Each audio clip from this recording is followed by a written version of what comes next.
Breaking news, 2 more female hostages are released by Hamas, they say on humanitarian grounds. This is a Sky News special programme live from Jerusalem.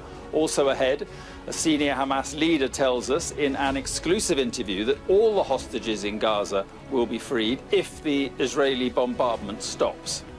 If Netanyahu was keen on their safety, if the Europeans and the Americans are keen on their safety, let them force Israel to stop its aggression, to stop this genocide.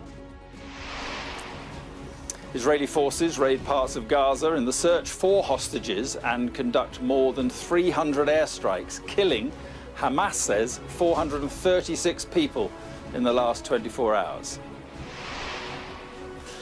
The military build-up continues in the southern desert as Israel prepares for a full incursion into Gaza to eliminate Hamas. Also ahead, Israel's defense forces release new graphic footage of Hamas attacks as they claim the militants were planning chemical weapons attacks. And a third aid convoy crosses the border from Egypt into Gaza, but Israel has not allowed any fuel in as many of the territory's hospitals run out.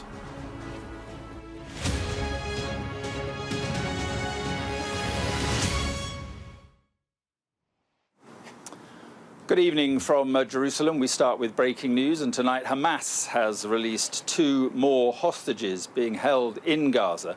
They identified them as 2 elderly Israeli female captives and said, "We decided to release them for humanitarian and poor health grounds." The women are said to be at the Rafah crossing. That is on the border with Egypt. In a statement, the International Committee of the Red Cross said in the last hour, "We facilitated the release of 2 more hostages, transporting them out of Gaza this evening." They go on, "Our role as a neutral intermediary makes this work possible, and we are ready to facilitate any future release. We hope that they will soon be back with their loved ones." Well, our Middle East correspondent, Alistair Bunkle, is here with me now. So, well, a second piece of good news in all this gloom. Yeah, it is. And the hostages have been named locally as Nurit Cooper, 79 years old, and Yocheved Lifshitz, who's 85 years old. So Hamas have said they've been released due to poor health. We don't know any more details about their health, but they are among the more elderly of the hostages who have been taken by Hamas. As you say, they are the 3rd and 4th hostages to be released after we had 2 Americans released on Friday. The Israelis said today that the number of people they believed to be being kept by Hamas in Gaza was 222. So whilst this would take it down to 220, that number has been steadily going up as the Israelis have identified who is missing. So again, we're seeing the Red Cross playing this kind of neutral role. And again, we understand that Qatar has been at the core of the negotiations to see these latest released. Qatar, just to remind people, have some of the Hamas political leadership based in Doha. So they're being proven to be a very useful conduit between, well, particularly America, who are sort of leading it from the western side, and Hamas. Now, why now? Why only 2? And should we believe the release on humanitarian grounds? The cynical way of looking at this is that Hamas are releasing a couple at a time in order to possibly slow down any potential ground invasion of Gaza. And that will certainly be at the forefront of Israeli military planning. There is a diplomatic push at the moment, particularly from the United States and countries in Europe, to stop or to pause any Israeli plans, rather, for a ground invasion in the hope that the diplomatic process works better and more people are released. But the Israelis will be slightly worried that all Hamas are doing is they're just buying time. Yeah, okay, Alistair, for now, thanks very much indeed. Well, a senior Hamas leader, one of the key negotiators, in fact, over the fate of hostages, has told Sky News the militant group is committed to all the hostages if Israel stops its bombardment, all the hostages that is being released. Khalid Mashal, the former head of Hamas, who is now exiled in Qatar, also claimed 22 of the hostages have been killed in Israeli airstrikes. He was speaking exclusively to our international affairs editor, Dominic Waghorn, in Doha. Will you release all the civilian hostages? Will you let them go from Gaza? Unconditionally, will you let them out now? They are not hostages, first. Secondly, I told you... Whatever you call them, captives, guests, whatever. Will you let them go? What have they done? I said we will release them, and Al-Qassam brigades announced that. But now they are distributed in different locations. Israel has killed more than 22 of them because of the destruction it has caused. So therefore, if Netanyahu was keen on their safety, if the Europeans and the Americans are keen on their safety, let them force Israel to stop its aggression, to stop this genocide, this brutal war crimes which are committed every day. Yesterday, only 400 victims in one night, Dominic.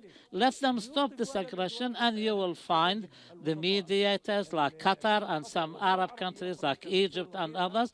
They will find a way to have them released, and we'll send them to their homes. Palestinian journalists have filmed Hamas fighters going to civilian places, attacking civilians. I'm asking you, please answer. Was that intended? Was it calculated? Or was it a mistake? Did your men go too far that day? I'm telling you very specifically, the elite forces of Al-Qassam did not kill civilians, with the admission of Israeli women in the Israeli media as a result of the fire exchange and by the bullets of the Israelis. Hamas bandanas, they're in kibbutzes, civilian places, looking for civilians. Let me finish my sentence, please. If there was any killing, this definitely was not intended, definitely.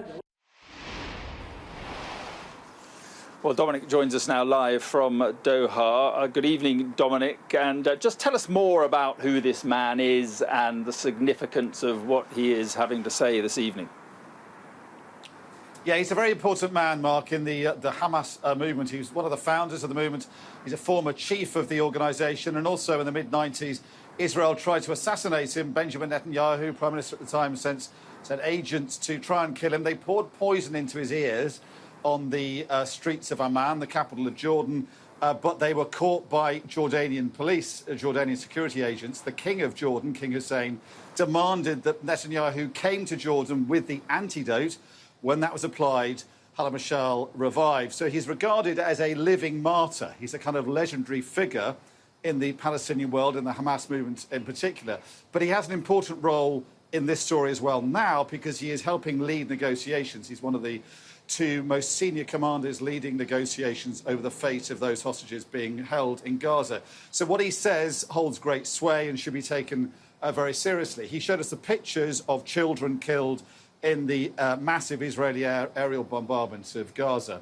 And he said until that reduces in intensity, until it becomes less arbitrary and less random, there's a slim chance of more hostages getting out. So even though tonight Israel has now received, or is coming towards Israel, are these two elderly hostages being released from Gaza, this senior commander is telling Sky News tonight that there's a slim chance of more being released, even though negotiations are underway, because one reason, he said, is it's very hard for Hamas's fighters to go out to where these hostages are being held while the bombardment is so random. It's impossible for them to know where the bombs are going to fall next. It's hard for them to get the hostages to be able to release them, even if they want to. So take those words how you wish, but certainly there's a hard line there that this commander is putting out tonight for Hamas. It was the first television interview, the first Western television interview for any Hamas senior commander to give.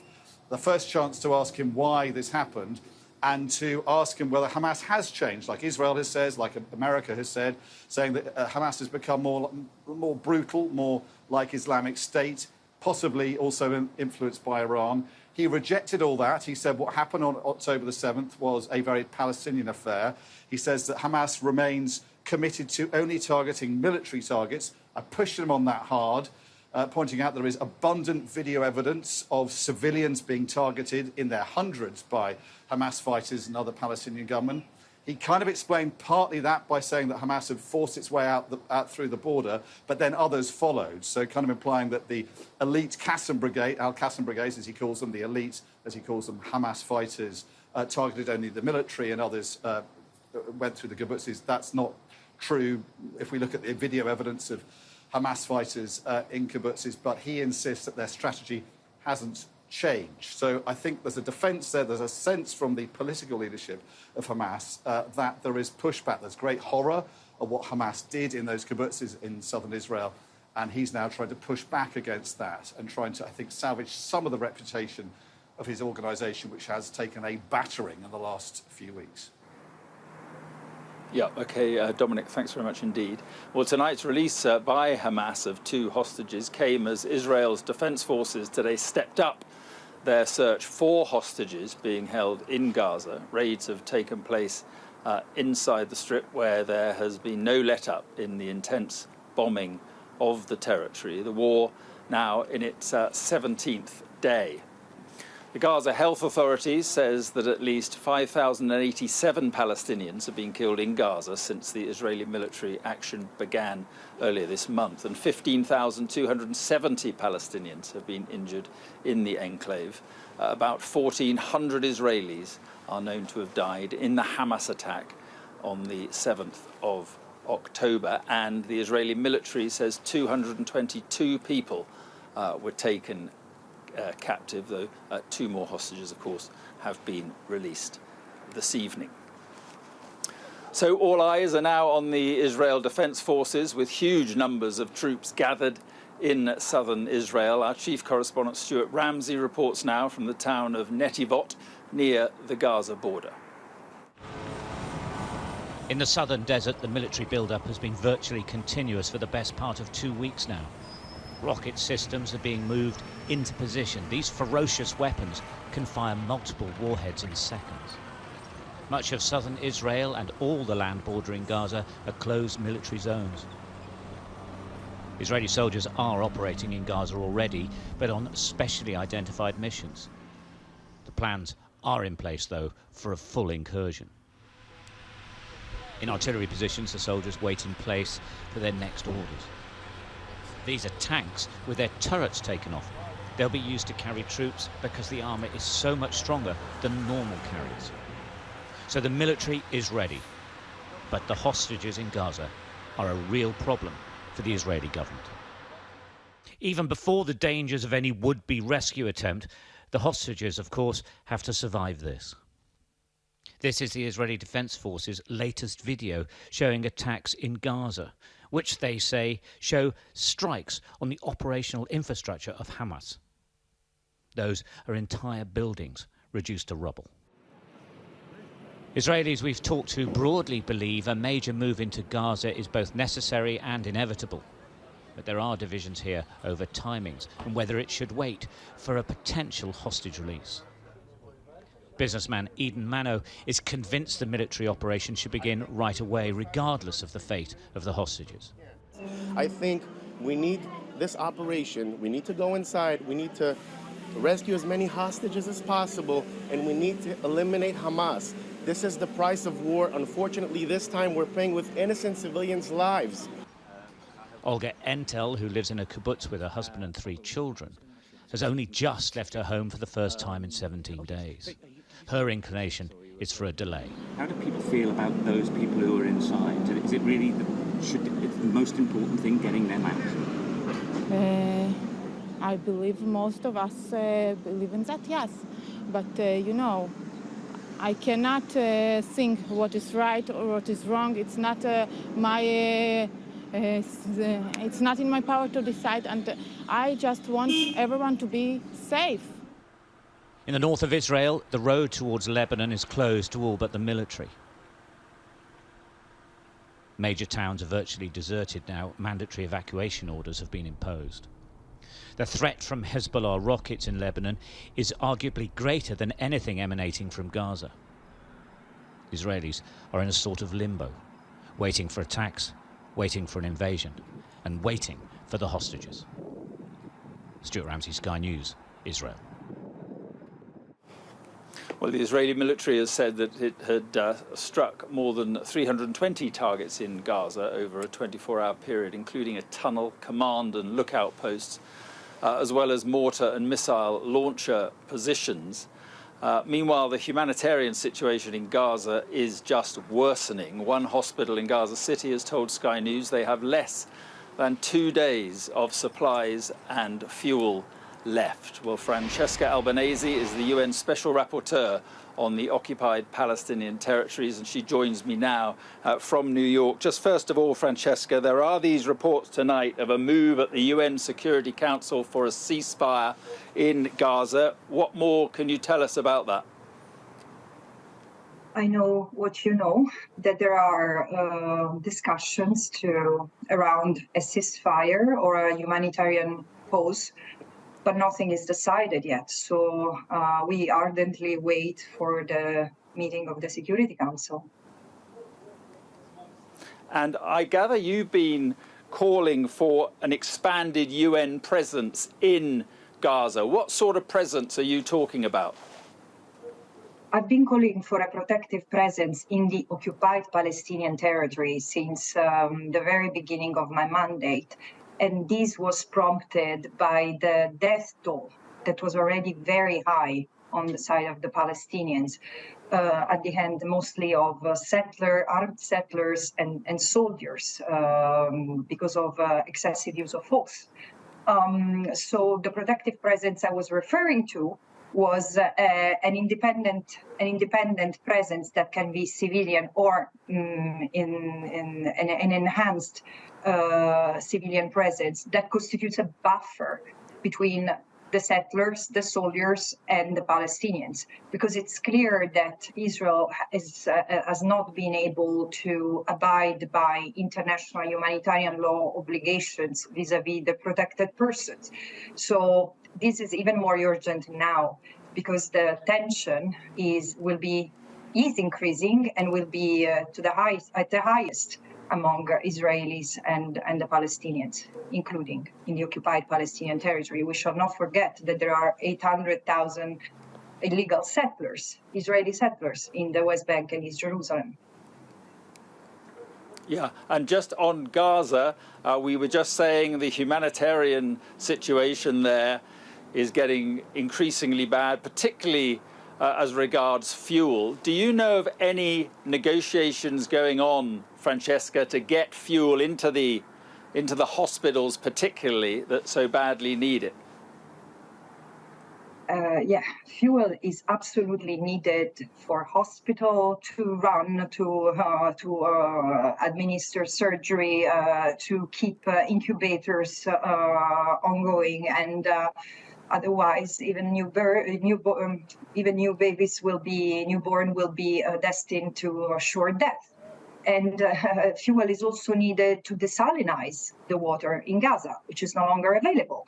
I'm not aware of substantive progress in this respect, but again, this is very urgent, and it should be supervised by the United Nations. That there is UNRWA, there is WHO, there is an incredible force of United Nations in the occupied Palestinian territory, and they can guarantee the effective use of all essential humanitarian aid for civilian purposes.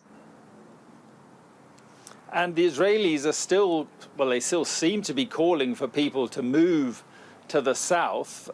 What is the situation, for instance, in the hospitals in the north, where people presumably simply can't leave, or not easily? No, but indeed, I mean, Israel has ordered the evacuation of 1.1 million from northern Gaza, which is 60% of the territory. And there are several issues. Surely what you have said, the fact that there are hospitals not only hosting patients, hundreds of patients and thousands of injured, but also sheltering internally displaced persons.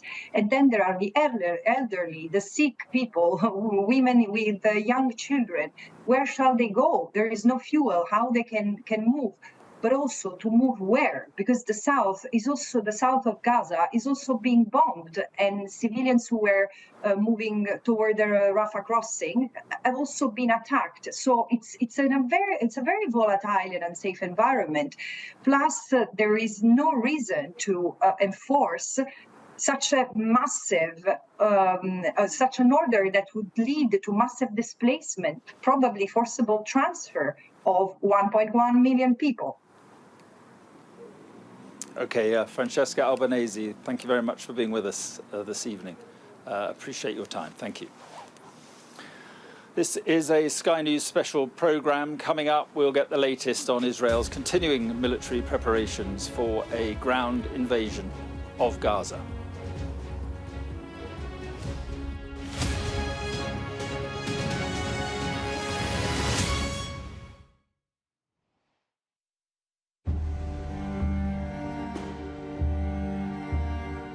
This is a very strange atmosphere, this subject of such horrific attack. On both sides, one has to say that this is just the most awful situation. We could hear the distant sound of gunfire. It's a complete stalemate. This is a war, and it's going to go on for a very long time.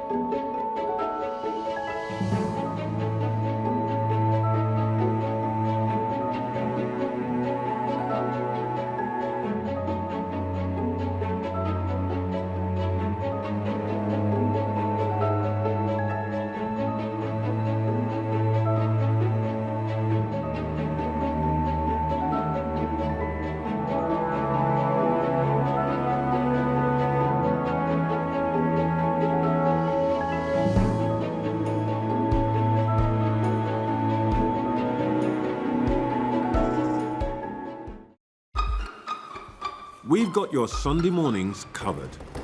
From the front page and the sounds of the streets to the voices of the people who make the major calls and big picture politics beyond Westminster. We'll put you at the heart of our story. A new start to Sunday. I'm ready. Are you? Join me, Trevor Phillips, Sunday mornings on Sky News.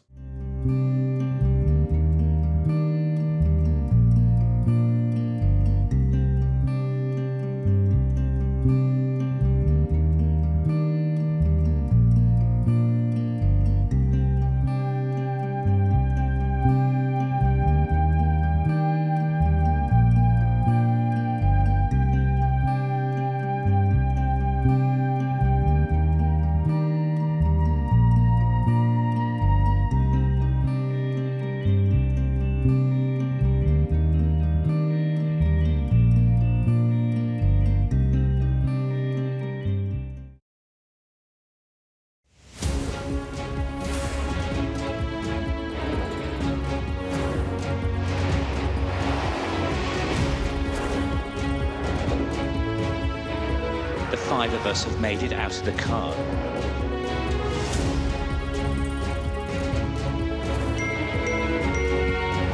Welcome to Backstage, the film and TV podcast.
Well, Israel released new footage today taken from body cameras worn by Hamas fighters carrying out their attack on Israel just over 2 weeks ago. It also published documents, it says, were retrieved from the attackers, one of which is described as an abduction manual. Our security and defence editor Deborah Haynes has the latest on Israel's preparations for a ground invasion of Gaza.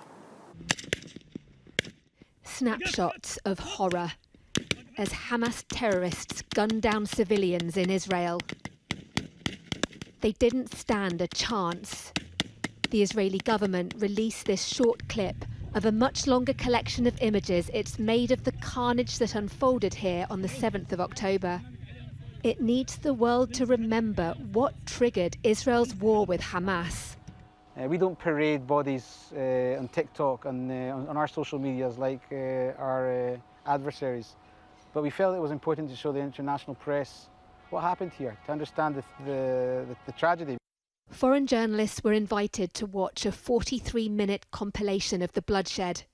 It's not yet possible independently to verify all the content, but some of the images, like this attack on a kibbutz called Be'eri, have already been widely seen. Other footage will probably never be made public, as it's far too distressing. More than 1,400 people were killed and over 200 taken hostage in the attack.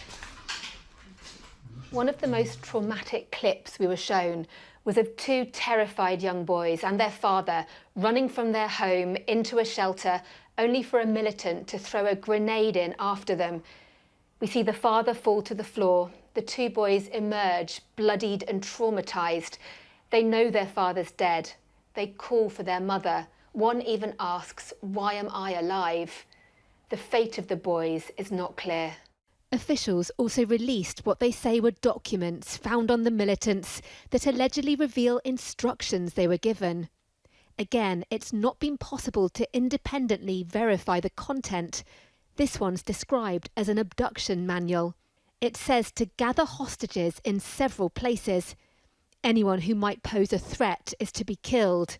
Militants are also instructed to create chaos, use violence and terrorism, and kill as a last resort. A former top commander signalled Hamas had received outside help from Iran, though he didn't provide proof. We have the evidence of Iranian involvement.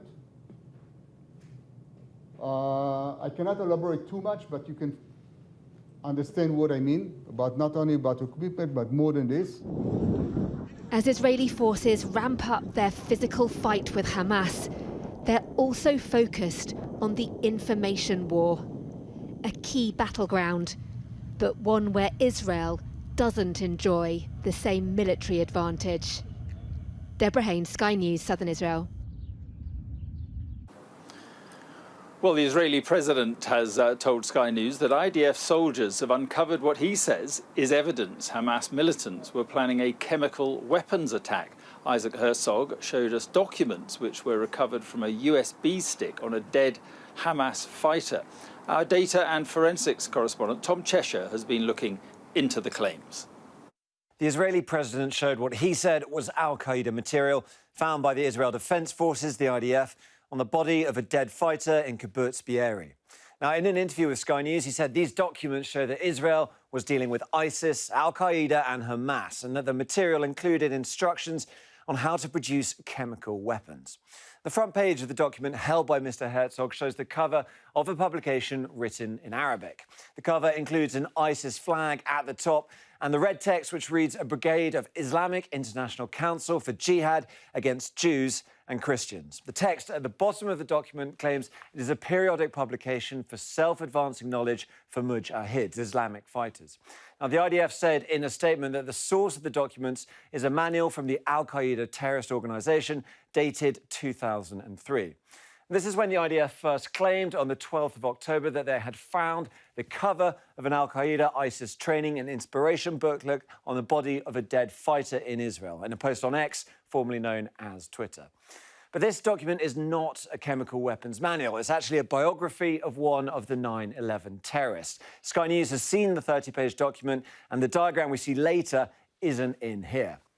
Now, what wasn't clear is that the two diagrams held up by Mr. Herzog actually come from a different source. One was labelled in Arabic, the second in English, presumably translated by the IDF. Now, this image isn't anything particularly new. In fact, it's widely available online, and we've seen evidence of it having been shared on extremist forums for more than a decade. The labels around it list the materials that can be used in bomb making. We've blurred and cropped most of the labels so the instructions for making the device remain hidden. But we want to show you one of them, adhesive tape. This is a rudimentary homemade device, and that is exactly the point of it. Now, in trying to verify the image of the device, Sky News has spoken to Ayman Dean, a former member of Al-Qaeda who turned against the terrorist group to work for British intelligence. He himself created the design of this weapon, known as the Mubtaka. He told us, "I can confirm that this is the exact diagram from a 2003 secret document written by an Al-Qaeda cell I was infiltrating in Arabia between 2002 and 2005. Now, other weapons experts told us that this diagram alone would not be enough to construct a chemical device, nor is there evidence that Hamas had the intention to make or use this kind of device. Dean said this design was leaked to Hamas, and then by 2009 it was released online for wider distribution, downloaded more than 900 times before being taken down by security services. Now, the President's office says that the discovery of the documents indicates the connection between Hamas and Al-Qaeda. But the documents he provided seem to have been widely available in extremist circles online, and so the degree of connection is open to question, pending further evidence. Tom Cheshire there. This is a Sky News special programme live from Jerusalem. Coming up, we'll get the latest on the release of two elderly Israeli hostages who have been released this evening, and we'll talk to Mark Regev, who's an advisor to the Israeli Prime Minister.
Now we're just getting pictures of the 2 hostages who have been released this evening by Hamas and who are heading into Egypt, we understand, this evening. The first one is Nurit Cooper, who is 79 years old, and she has been released, say Hamas, on humanitarian grounds and also ill health. And the second woman, there she is, 85-year-old Yocheved Lifshitz, and she has also been released on humanitarian grounds. And they were, when we last heard, at the Rafah crossing between Gaza and Egypt, as Egypt played a key role in the negotiations. So more on that as we get it. Now, a senior Hamas leader, one of the key negotiators over the fate of hostages, has told Sky News the militant group is committed to releasing all the hostages if Israel stops its bombardment. Khaled Mashal, the former head of Hamas, who is now exiled in Qatar, also claimed 22 of the hostages have been killed in Israeli airstrikes. He was speaking exclusively to our international affairs editor, Dominic Waghorn, in Doha. Will you release all the civilian hostages? Will you let them go from Gaza? Unconditionally, will you let them out now? They are not hostages, first. Secondly, I told you... Whatever you call them, captives, guests, whatever, will you let them go? What have they done? I said we will release them, and Al-Qassam brigades announced that. But now they are distributed in different locations. Israel has killed more than 22 of them because of the destruction it has caused. So therefore, if Netanyahu was keen on their safety, if the Europeans and the Americans are keen on their safety, let them force Israel to stop its aggression, to stop this genocide, this brutal war crimes which are committed every day. Yesterday, only 400 victims in one night, Dominic.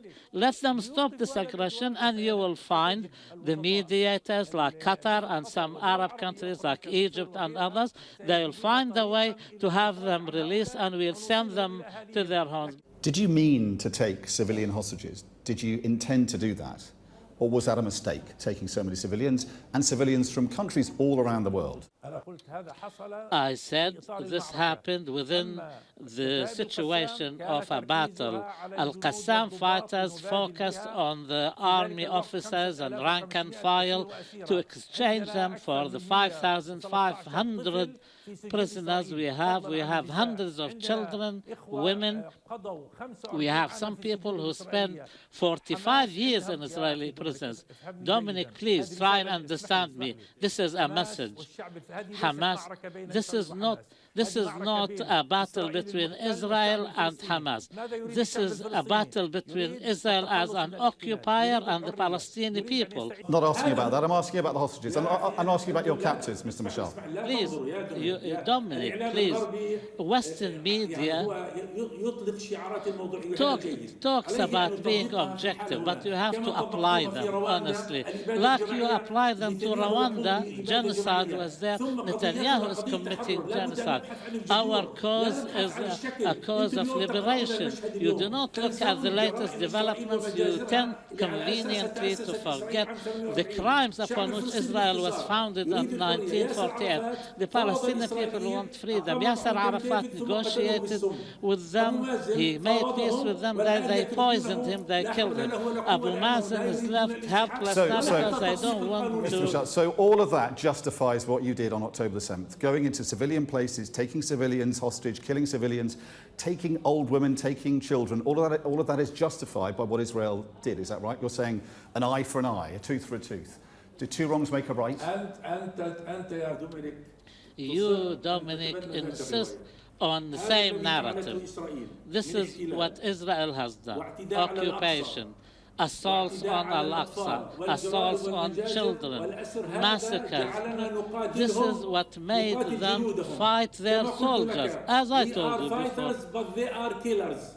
But on that day, we saw your fighters killing women, killing children, taking old women.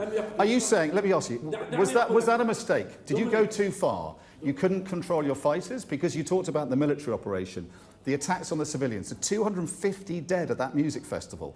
They were attacked deliberately by fighters in paragliders. We've seen the pictures. Was that intentional or was that a mistake? Because you say you were only attacking the military, but clearly many civilians were targeted, killed, kidnapped and tortured that day.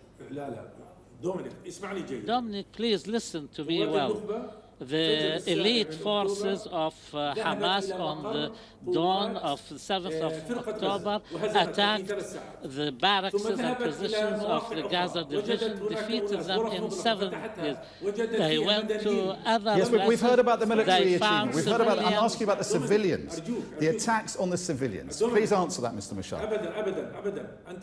Never, Dominic, you insist on adopting the Israeli narrative. It's not Israeli. It's the pictures we've seen on Al Jazeera. Palestinian journalists have filmed Hamas fighters going to civilian places, attacking civilians. I'm asking you, please answer. Was that intended? Was it calculated? Or was it a mistake? Did your men go too far that day? I'm telling you very specifically, the elite forces of Al-Qassam did not kill civilians, with the admission of Israeli women in the Israeli media as a result of the fire exchange and by the bullets of the Israeli. Hamas bandanas, they're in kibbutzes, civilian places, looking for civilians. Let me finish my sentence, please.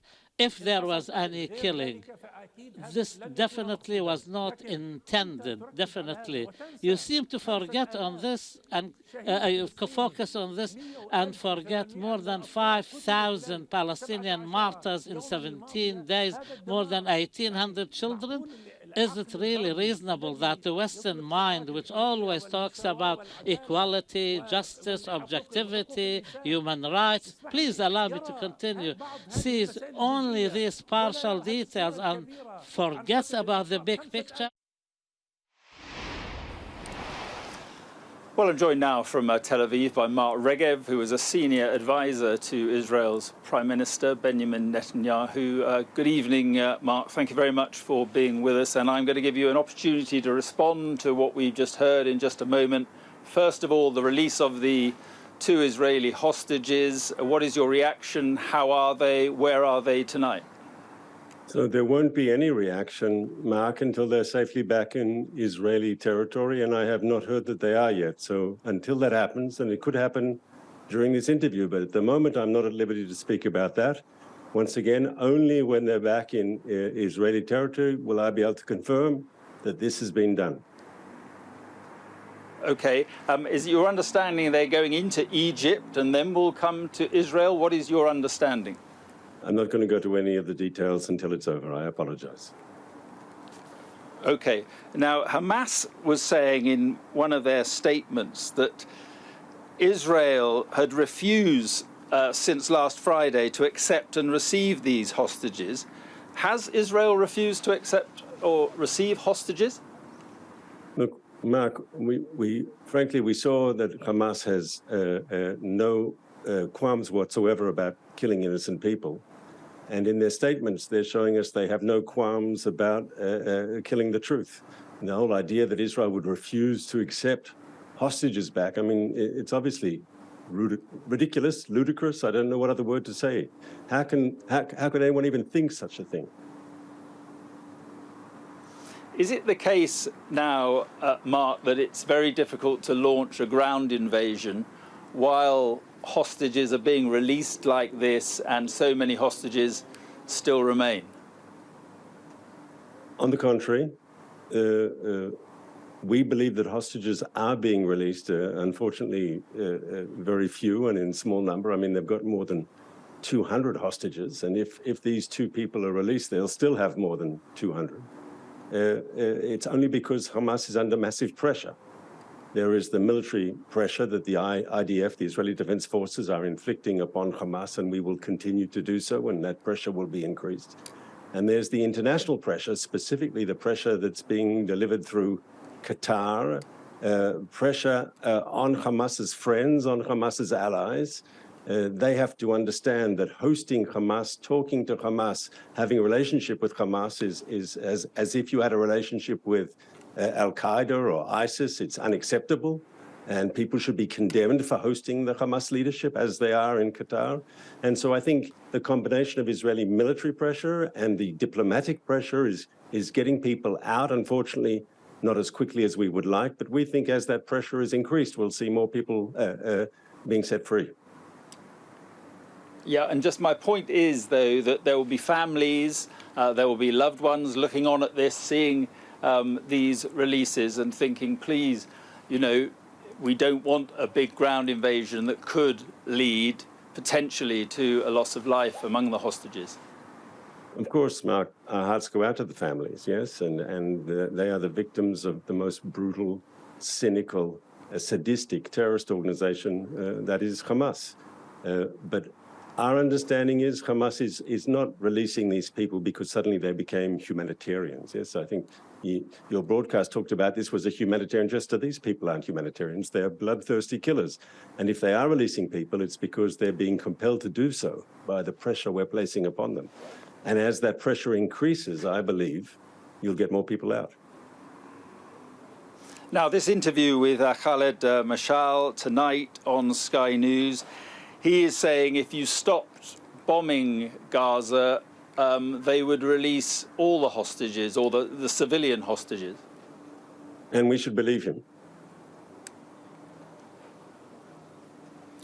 Well, I mean, you could answer the question, would you ceasefire, would you stop bombing in order to get the hostages out? There's a push towards the Security Council tomorrow diplomatically for a ceasefire. What do you make of that? Of course, Hamas wants a ceasefire. We're hitting them hard. And this is a good tactic for them. They attack Israel. They massacre our people. They take others hostage illegally. They're guilty of beheadings, of rapes, of burning people alive, as Dominic said in the interview, of young concert goers just machine gunning them in a pit. Of course, and then Israel strikes back, and of course, ceasefire, we have to stop. No, they started this war. But if there was a resolution, at the Security Council, would you ignore it? I don't think we'll have such a resolution at the Security Council. We've had visits here by members of the UN Security Council, including permanent members. We've got the President of France here tomorrow. We've had the British Prime Minister, the American President was here. I don't believe there will be a Security Council vote that forces Israel to stop ourselves from protecting our people against Hamas terrorism. Okay. I mean, the problem is that in the last few days, the airstrikes, by your own admission, have been ratcheted up, have become more intense, and many more civilians have died. One wonders, what is the point of that? The point is to destroy Hamas. And I'd urge you to be cautious with the statistics coming out of Gaza. There's no independent way to verify that data. It's all coming out under the auspices of the Hamas-controlled Ministry of Health in Gaza. They have an interest. If we would believe their numbers, we're just killing innocent civilians. We haven't hit a single Hamas fighter. Now, that's clearly not plausible. No, but you are killing civilians, and every time you kill civilians, you are radicalizing young Palestinians. So you may be neutralizing this threat, but you've got another threat coming in the future, just finally. I beg to disagree with respect, Mark. I think when we are destroying and dismantling Hamas, we're showing Palestinians that the path of radicalism, the path of extremism, the path that produced the sort of grotesque and horrific violence that we saw on October 7th, that is a dead end. It's not just a dead end for the Middle East, but it's a dead end for Palestinians. And that is a path that leads Palestinians only to death and destruction. And by showing that that is a path that leads nowhere, we're hopefully going to see a more pragmatic and realistic Palestinian leadership emerge, and not one that the German Chancellor that uses Nazi-type tactics. His words, not mine. Okay, Mark Regev, thanks very much for coming on the programme tonight. I appreciate it. Thank you. Thanks for having me, Mark. You're watching a Sky News special programme. Coming up, we'll get the latest from Washington as the Biden administration says it is asking tough questions about Israel's military plans.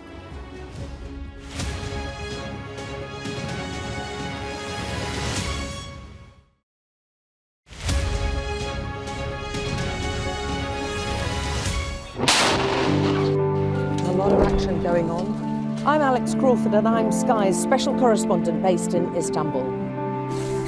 This is what makes the job so fantastic.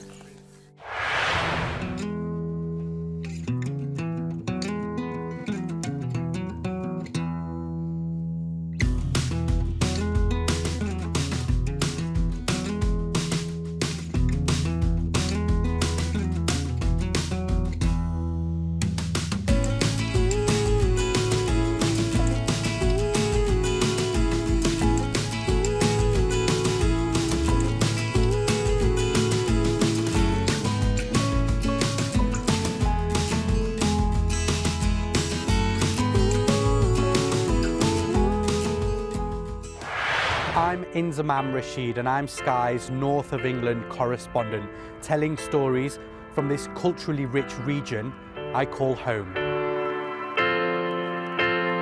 It's going to become very similar to other places and lose its unique qualities. It's steeped in history. If the Taliban found your family, what would happen? I think they're just going to straight away execute them. There are issues of racism in all levels of cricket. I was on the balcony a couple of times. I was nearly gone. Football is a joy to watch, and when people are disappointed, you can feel the hate. I just felt physically sick, so I was like, that's really in my system. We take you to the heart of the stories that shape our world. Even before the pandemic, GPs were pleading for help. Government expects more face-to-face contact with patients in return. Men, they want to force you doing something which you don't want to do, just because you're homeless and you're looking for a warm place to sleep. We give a voice to communities often unheard and unserved from a region with a distinct history and global impact.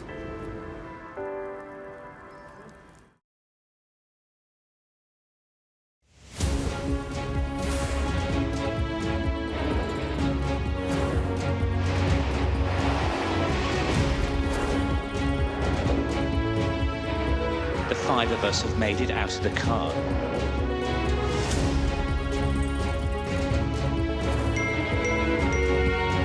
Welcome to Backstage, the film and TV podcast.